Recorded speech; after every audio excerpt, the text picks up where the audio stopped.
اعوذ باللہ من الشیطان الرجیم بسم اللہ الرحمن الرحیم۔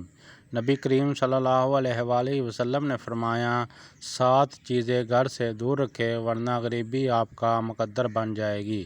بسم اللہ الرحمن الرحیم۔ ناظرین، آپ میں سے 90% لوگ اپنے گھر اور کاروبار میں برکت سے پریشان ہیں۔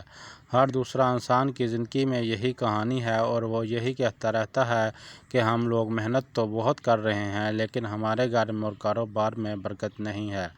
تو ایسی صورتحال میں ہم لوگ اکثر اپنی زندگی میں جھک کر دیکھیں تو کہیں نہ کہیں ہمیں کچھ ایسی غلطیاں ہیں جن کی وجہ سے آج ہمارے گھر سے برکتیں ختم ہو رہی ہے۔ ہم لوگ غریبی کی طرف بڑھتے چلے جا رہے ہیں۔ گھر میں پریشانیوں سے بہت زیادہ لڑائیاں جھگڑے ہوتے ہیں۔ کیا آپ جانتے ہو ان تمام چیزوں کے پیچھے خود ہمارا ہی ہاتھ ہے۔ آج ہم آپ کو 7 ایسی چیزیں بتانے جا رہے ہیں جن کو آپ اپنے گھر میں کرنا بند کر دیجیے اور انشاءاللہ تعالی ایک ہفتہ آپ اس ویڈیو کے مطابق اپنی زندگی گزاریے، اگلے ہفتے سے ہی آپ کو اس کے فائدے دیکھنا شروع ہو جائیں گے۔ تو آج آپ لوگ یہ بات بھی جانو گے کہ 7 ایسی کون سی غلطیاں ہیں جن سے ہمارے گھر اور کاروبار میں برکت ختم ہو رہی ہے، اور 7 وہ ایسے کون سے کام ہیں جن کو ہمیں کرنا چاہیے جن سے ہمارے گھر اور کاروبار میں انشاءاللہ تعالی برکت ہوگی۔ گھر میں غریبی آنے کی 7 وجوہات اور گھر میں امیری آنے کی 7 نشانیاں آج آپ لوگوں کو اس ویڈیو کے اندر جاننے والے ہیں۔ تو جلدی سے آپ لوگ اس ویڈیو کو لائک کریں اور چینل سبسکرائب کریں۔ آئیں ناظرین، شروع کرتے ہیں۔ سب سے پہلے ہم جان لیتے ہیں کہ وہ کون سے 7 کام ہیں جن سے گھر میں غریبی آتی ہے۔ اس کے بعد ہم جانیں گے کہ 7 ان کاموں کے بارے میں جن سے گھر میں امیری آتی ہے۔ نمبر 1، جلدی نماز پڑھنا۔ ناظرین، آپ نے اکثر یہ دیکھا ہوگا کہ ہم لوگ نماز پڑھنے کے لیے جاتے ہیں، ہم 2 رکعت نماز بھی ادا نہیں کر پاتے اور ہمارے برابر والا انسان پوری نماز مکمل کر کے مسجد سے نکل جاتا ہے۔ کیا آپ جانتے ہیں یہ چیز اللہ کو بالکل ناپسند ہے۔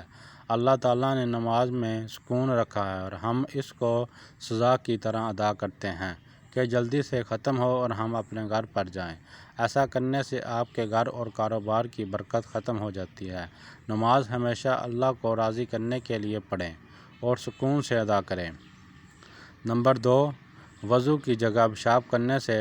ناظرین، جو ہمارے باتھ روم بنے ہوتے ہیں جن کو ہم غسل خانہ کہتے ہیں، وہاں پر ہم لوگ غسل تو کرتے ہیں لیکن ان کے ساتھ ساتھ ہمارے گھر کے کچھ ایسے افراد لوگ ہیں جو غسل خانے میں ہی پیشاب وغیرہ کر دیتے ہیں، یا پھر وہاں ہم وضو کرتے ہیں اور وہاں پر پیشاب وغیرہ غلطی سے یا انجانے میں بھی کر دیتے ہیں۔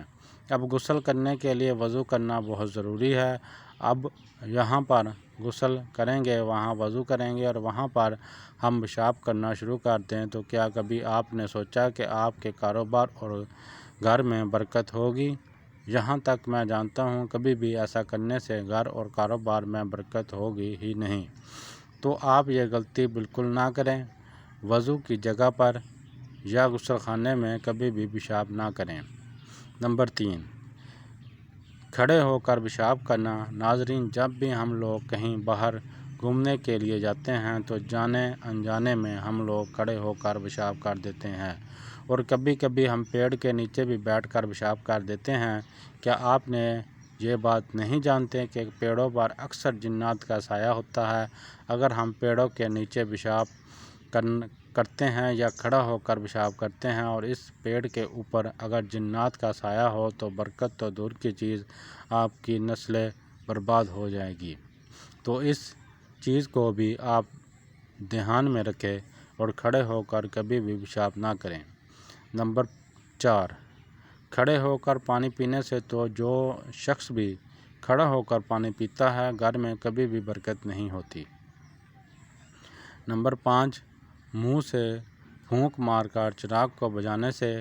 ناظرین، ایسا کرنے سے بھی آپ کے گھر میں نحوست آتی ہے، یعنی بے برکتی آتی ہے۔ چراغ کو ہمیشہ ہاتھ کی ہوا سے بجھائیں منہ کی ہوا سے بجانے سے آپ کے گھر کی برکت ختم ہو جاتی ہے۔ نمبر 5، دانتوں سے ناخن کاٹنے سے ہمارے گھر میں چھوٹے چھوٹے بچے ہوتے ہیں، وہ دانتوں سے ناخن کاٹنا شروع کر دیتے ہیں، لیکن ہم لوگ ان چیزوں پر دھیان ہی نہیں دیتے۔ وہ بڑے ہو کر جیسے ان کی عادت ہوتی ہے اسی طریقے سے اپنے ناخن کو دانتوں سے کاٹتے رہتے ہیں۔